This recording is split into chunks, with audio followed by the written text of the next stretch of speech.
അവൾക്ക് മാത്രമല്ല അവനും നീതി വേണമെന്ന് ഹൈക്കോടതി തിരിച്ചറിഞ്ഞിരിക്കുന്നു. രാഹുൽ മാങ്കൂട്ടത്തിന് ഒടുവിൽ ആശ്വസിക്കാം. അറസ്റ്റ് ചെയ്യില്ല എന്ന് ഭയമില്ലെങ്കിൽ തെളിവുകൾ ഹാജരാക്കാൻ പോലീസിന്റെ അടുത്തെത്താൻ താൻ ഒരുക്കമാണ് എന്ന് രാഹുൽ മാങ്കൂട്ടം പറഞ്ഞിരുന്നു. അതുകൊണ്ട് ആദ്യ കേസിൽ അറസ്റ്റിന് തടയിട്ടിരിക്കുകയാണ് കോടതി. പോലീസ് രാഹുൽ മാങ്കൂട്ടത്തിനെ അറസ്റ്റ് ചെയ്യില്ല. അതായത് രാഹുൽ മാങ്കൂട്ടം ഉയർത്തിയ വാദങ്ങൾ അതീവ ഗൗരവമുള്ളതാണ്. ആ വാദങ്ങൾ കൂടുതൽ പരിശോധിക്കാനുണ്ട്. ആ പരിശോധനയ്ക്ക് ശേഷം മാത്രമേ രാഹുൽ മാങ്കൂട്ടത്തെ വിഷയത്തിൽ കൂടുതൽ തീരുമാനങ്ങളിലേക്ക് പോകാൻ കഴിയൂ എന്ന് കോടതി ഇപ്പോൾ പറഞ്ഞിരിക്കുകയാണ്. അതായത് 9 ദിവസത്തെ ഒളിച്ചുകളിക്ക് ശേഷം ഒരുപക്ഷെ രാഹുൽ ഇന്ന് പുറത്തേക്ക് ഇറങ്ങാനുള്ള സാധ്യതകൾ ഉണ്ട് എന്നുള്ളതാണ്. അവൾക്കൊപ്പമല്ല അവനൊപ്പവും നിൽക്കേണ്ടത് ആവശ്യമാണ് എന്ന് കോടതിക്ക് ബോധ്യപ്പെട്ടിരിക്കുന്നു. മാധ്യമങ്ങളുടെയോ അല്ലെങ്കിൽ ചർച്ച നടത്തുന്ന ജഡ്ജിമാരുടെയോ താളത്തിനൊത്ത് തുള്ളേണ്ട ഒന്നല്ല കോടതി എന്ന് തിരിച്ചറിഞ്ഞിരിക്കുന്നു. ഉഭയകക്ഷി സമ്മതപ്രകാരമാണ് താൻ ഇരയ്ക്കൊപ്പം ലൈംഗിക ബന്ധത്തിൽ ഏർപ്പെട്ടത്. താൻ ഗർഭചിത്രത്തിന് ഗുളിക വാങ്ങി നൽകിയിട്ടില്ല, അത് സ്വയമേ കഴിച്ചതാണ് എന്നതടക്കമുള്ള കാര്യങ്ങൾ 2 സീൽ ചെയ്ത കവറിലാക്കിയാണ് രാഹുൽ മാങ്കൂട്ടം നേരത്തെ കോടതിയിൽ സമർപ്പിച്ചിരുന്നത്. ഇപ്പോ വീണ്ടും കൃത്യമായ തെളിവുകൾ രാഹുൽ മാങ്കൂട്ടത്തിന്റെ അഡ്വക്കേറ്റിന് ഹൈക്കോടതിയിൽ പറയാൻ അല്ലെങ്കിൽ ഹൈക്കോടതിയെ ബോധ്യപ്പെടുത്താൻ സാധിച്ചതിലാണ് ഇപ്പോൾ രാഹുൽ മാങ്കൂട്ടത്തിന് അറസ്റ്റ് തടഞ്ഞിരിക്കുന്നത്. 15-ാം തീയതിയാണ് ഈ കേസ് വീണ്ടും പരിഗണിക്കുക. അതായത് ഡിസംബർ 15 വരെ രാഹുലിനെ അറസ്റ്റ് ചെയ്യാൻ കഴിയില്ല. ഇത് ആദ്യ കേസിലാണ്. രണ്ടാമത്തെ കേസിൽ ഇത്തരം തടസ്സങ്ങൾ ഉണ്ടാകില്ല എന്നാണ് പറയുന്നത്. രണ്ടാമത്തെ കേസിന്റെ ഗതി നമുക്കറിയില്ല.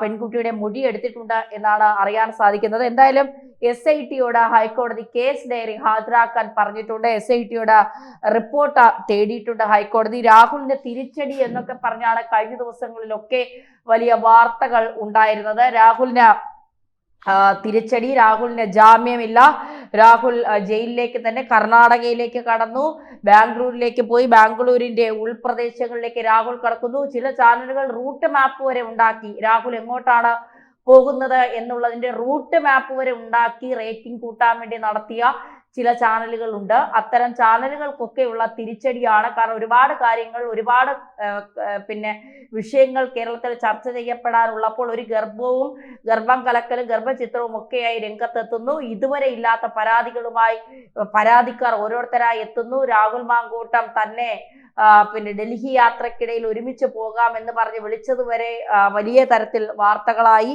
അപ്പോ ഇതൊക്കെ രാഹുലിനെ തിരിച്ചടിയാകുമെന്ന് കരുതിക്കൊണ്ട് പല തരത്തിൽ കോടതിയിൽ ഈ കേസ് രാഹുലിനെ തിരിച്ചടിയാകണമെന്ന് പറഞ്ഞുകൊണ്ട് പലരും രംഗത്തെത്തിയിരുന്നു.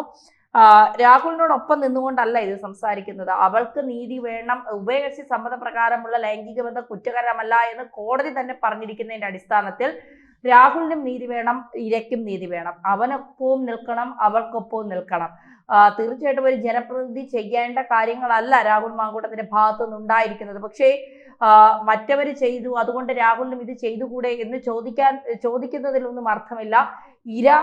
ഇരയാക്കപ്പെട്ട രണ്ടാമത്തെ കേസിലെ പെൺകുട്ടി, ഞാൻ ഇപ്പോഴും പറയുന്നു, ഇരയായ രണ്ടാമത്തെ കേസ്, അത് 23 വയസ്സുകാരിയായ ആ പെൺകുട്ടി വിവാഹ വാഗ്ദാനം നൽകി ആ പെൺകുട്ടിയെ വളരെ അതിക്രൂരമായി ബലാത്സംഗം ചെയ്തു എന്ന് പറയുന്നു. അതിന് പാനിക് അറ്റാക്ക് ഉണ്ടായ സമയത്തും അതിനെ വലിയ രീതിയിൽ ഉപദ്രവിച്ചു എന്ന് പറയുന്നു. ഈ പറയുന്നതൊക്കെ ശരിയാണെങ്കിൽ രാഹുൽ മാങ്കൂട്ടം എന്ന കൊടും ക്രിമിനൽ എന്ന് മാത്രമേ അദ്ദേഹത്തെ വിശേഷിപ്പിക്കാൻ കഴിയൂ. ആ കൊടും ക്രിമിനൽ കാണിച്ചത് ദയെ അർഹിക്കാത്ത തെറ്റ് തന്നെയാണ്. അതിൽ ഒരു എന്താ പറയുക, ദാക്ഷിണ്യവുമില്ല. അതിൽ തീർച്ചയായിട്ടും അതിൽ രാഹുൽ ശിക്ഷിക്കപ്പെടുക തന്നെ വേണം. എന്തായാലും രാഹുലിന്റെ കയ്യിൽ നിരവധി തെളിവുകളുണ്ട്. ആദ്യത്തെ കേസിലാണ് രാഹുലിന്റെ കയ്യിൽ നിരവധി തെളിവുകളുണ്ട് എന്നാണ് പറയുന്നത്. ആ തെളിവുകളുടെ അടിസ്ഥാനത്തിൽ രാഹുലിന് പറയാനുള്ളതും കൂടി കോടതി കേൾക്കാം എന്ന് പറഞ്ഞത് തന്നെ ഒരുപക്ഷെ രാഹുലിന്റെ ആശ്വാസമാണ്. കാരണം രണ്ടാമത്തെ, ഞാൻ എടുത്തു പറയുന്നത് അതാണ്, ഈ കേസിലെ ആദ്യ കേസല്ല, രണ്ടാമത്തെ കേസിലെ ഇരയ്ക്കൊപ്പം തന്നെയാണ് നിൽക്കുന്നത്. ആ ഇരയുടെ വേദന മനസ്സിലാക്കി തന്നെയാണ് നിൽക്കുന്നത്. അതുകൊണ്ട് ആ കേസിൽ രാഹുലിനെ അറസ്റ്റ് ചെയ്താലും എന്താ പറയുക, രാഹുൽ അത് അർഹിക്കുന്ന ഒരു കാര്യം തന്നെയാണ്. അത് ആ അറസ്റ്റ് രാഹുൽ അർഹിക്കുന്ന കാര്യം തന്നെയാണ്. ഇതിനുവേണ്ടി അകത്ത് കിടന്ന രാഹുൽ ഈശ്വറിന്റെ ആരോഗ്യനില വഷളായി രാഹുൽ ഈശ്വർ ഇപ്പോൾ ആശുപത്രിയിലാണ്. സന്ദീപ് വാര്യർ ഇപ്പോൾ എങ്ങോട്ട് പോയിട്ടുണ്ട് എന്നൊരു പിടിയുമില്ല. എന്തായാലും രാഹുൽ മാങ്കൂട്ടത്തിന് ആദ്യ കേസിൽ അറസ്റ്റ് ഇല്ല. രണ്ടാമത്തെ കേസിൽ അറസ്റ്റിന് തടസ്സമില്ല, അറസ്റ്റ് ചെയ്യാം എന്നാണ് പറയുന്നത്. താൽക്കാലിക ആശ്വാസമാണ്. കാരണം രണ്ടാമത്തെ കേസ് എങ്ങനെയാണ് അറിയില്ല. വിശദമായി വാദം കേൾക്കുമെന്നാണ് പറയുന്നത്. ഇപ്പോൾ ഓരോരുത്തർ അതിൽ അഭിപ്രായം പറയുന്നുണ്ട്. KC വേണുഗോപാൽ അടക്കം ഇപ്പൊ രാഹുലിനെ പാർട്ടിയിൽ നിന്നൊക്കെ പുറത്താക്കിയതുകൊണ്ട് ഇവരോടൊന്നും അഭിപ്രായം ചോദിക്കേണ്ട കാര്യമില്ല. കാരണം രാഹുൽ ഇപ്പോൾ കോൺഗ്രസ്സുകാരനല്ല. അപ്പൊ അതുകൊണ്ട് ഒരു ജനപ്രതിനിധിയാണ്. അത് ആ MLA സ്ഥാനം രാജിവെക്കണമോ വേണ്ടയോ എന്നുള്ളത് തീരുമാനിക്കേണ്ടത് രാഹുൽ മാങ്കൂട്ടമാണ്. അപ്പോൾ അതിന് കുറെ ക്രൈറ്റീരിയാസ് ഉണ്ട്. അത് തീരുമാനിച്ചുകൊണ്ട് ചിലപ്പോൾ അയാൾ രാജിവെച്ചേക്കാം. കാരണം ഇത്രയും നാണം കെട്ടുകൊണ്ട് ആ ഒരു സ്ഥാനത്തിൽ തുടരുന്നതിനോട് വലിയ യോജിപ്പ് കേരളത്തിലെ ജനങ്ങൾക്കില്ല എന്നുള്ളതാണ്. ഇനി സ്വതന്ത്രനായി പാലക്കാട് നിന്ന് മത്സരിക്കുമോ എന്നൊക്കെയുള്ള കാര്യങ്ങൾ, കേസ് കിടക്കുമ്പോൾ മത്സരിക്കാൻ കഴിയുമോ എന്നുള്ളതും ഒരു ചോദ്യചിഹ്നമാണ്. എങ്കിലും രാഹുൽ മാങ്കൂട്ടം ഒളിച്ചുകളികളൊക്കെ അവസാനിപ്പിച്ചുകൊണ്ട് പുറത്തേക്ക് വരുമോ എന്നുള്ളതാണ്. SITയുടെ ഹൈക്കോടതി റിപ്പോർട്ട് നേടിയിട്ടുണ്ട്. എന്താണ് നിങ്ങൾ ഇതുവരെ രാഹുൽ മാങ്കൂട്ട വിഷയവുമായി കണ്ടെത്തിയ തെളിവുകൾ, കണ്ടെത്തിയ വിശദാംശങ്ങൾ, കാര്യങ്ങൾ ഒക്കെ പുറത്തു വരേണ്ടതുണ്ട്. രാഹുൽ മാങ്കൂട്ടത്തിനെതിരെ തിരിഞ്ഞ നേതാക്കന്മാർക്കും ആളുകൾക്കുമൊക്കെ ഒരുപക്ഷെ ഇതൊരു വലിയ തിരിച്ചടിയായിരിക്കും. രാഹുലിന്റെ ആശ്വാസം കിട്ടുമ്പോൾ അവർക്കൊക്കെ ഇതൊരു വലിയ തിരിച്ചടിയായിരിക്കും. എന്തായാലും വരും ഇനി 15-ാം തീയതി വരെ ഈ കേസ് പരിഗണിക്കും. 15-ാം തീയതിക്ക് ശേഷമേ, അല്ലെങ്കിൽ 15-ാം തീയതിയാണ് ഈ കേസ് പരിഗണിക്കുന്നത്. അതുവരെ രാഹുലിന്റെ കാര്യത്തിൽ എന്തായിരിക്കും തീരുമാനം എന്നുള്ളത് കണ്ടു തന്നെ അറിയണം. എന്തായാലും രാഹുലിന്റെ അറസ്റ്റ് തടഞ്ഞിരിക്കുകയാണ്. ആദ്യ കേസിലെ മുൻകൂർ ജാമ്യാപേക്ഷ തിരുവനന്തപുരം പ്രിൻസിപ്പൽ സെഷൻസ് കോടതിയാണ് തള്ളിയത്. അതോടെയാണ് രാഹുൽ ഹൈക്കോടതിയെ സമീപിച്ചത്. Justice K. ബാബു അധ്യക്ഷനായ സിംഗിൾ ബെഞ്ചാണ് മുൻകൂർ ജാമ്യാപേക്ഷ പരിഗണിച്ചത്.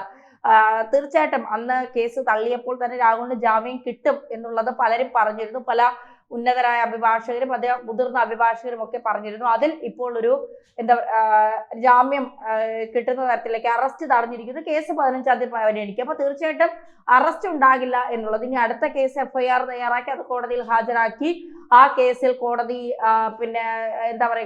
പോലീസ് കേസെടുത്ത് അങ്ങനെ പല ഘട്ടങ്ങളിലൂടെ ഇനി മാത്രമേ ഇനി അടുത്ത കേസ് മുന്നോട്ട് പോകാൻ കഴിയൂ. അപ്പൊ തീർച്ചയായിട്ടും ഈ കേസിൽ രാഹുൽ മാങ്കൂട്ടത്തിന് ആശ്വാസം എന്ന് പറഞ്ഞാൽ കോൺഗ്രസിനൊരു ആശ്വാസം എന്നല്ല പറയുന്നത്. കാരണം രാഹുലിനെതിരെ തിരിഞ്ഞ കുറെ നേതാക്കന്മാർക്ക് ഇത് തിരിച്ചടിയാകും. രാഹുലിനെതിരെ തിരിഞ്ഞ കുറെ മാധ്യമങ്ങൾക്ക് ഇത് തിരിച്ചടിയാകും.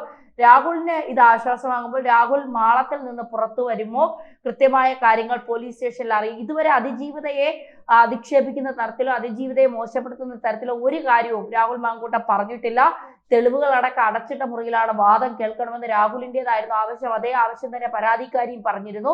ആ ആവശ്യം കോടതി അംഗീകരിച്ച് അടച്ചിട്ട മുറിയിലാണ് വാദങ്ങൾ കേട്ടത്. അതിനിടയിലാണ് രണ്ടാമത്തെ കേസിന്റെ FIR പോലീസ് ഇട്ടത്. എല്ലാം കൂടി കോടതിക്ക് തന്നെ കൺഫ്യൂഷൻ ആയപ്പോൾ ആദ്യ കേസിൽ ജാമ്യം നിഷേധിച്ച് രണ്ടാമത്തെ കേസിൽ മുൻകൂർ ജാമ്യാപേക്ഷ പരിഗണിക്കുന്നത് 15-ാം തീയതിയിലേക്ക് മാറ്റി. പക്ഷെ അറസ്റ്റ് കോടതി തടഞ്ഞു. അതുവരെ മുൻകൂർ ജാമ്യാപേക്ഷ പരിഗണിക്കുന്നതുവരെ അറസ്റ്റ് ഉണ്ടാകാൻ പാടില്ല എന്നുള്ള കോടതിയുടെ വലിയൊരു നിർദ്ദേശമായിരുന്നു. ആ നിർദ്ദേശം എന്തായാലും SITക്ക് സ്പെഷ്യൽ ഇൻവെസ്റ്റിഗേഷൻ ടീമിനെ അംഗീകരിച്ചേ മതിയാകൂ. രാഹുൽ മാങ്കൂട്ട വിഷയത്തിൽ അവൾക്കൊപ്പവും ഇരയോടൊപ്പവും അവനൊപ്പവും ഒക്കെ നിൽക്കുമ്പോഴും ഏത് പക്ഷത്താണ് ശരി എന്നുള്ളത് കോടതിയാണ് കണ്ടെത്തേണ്ടത്.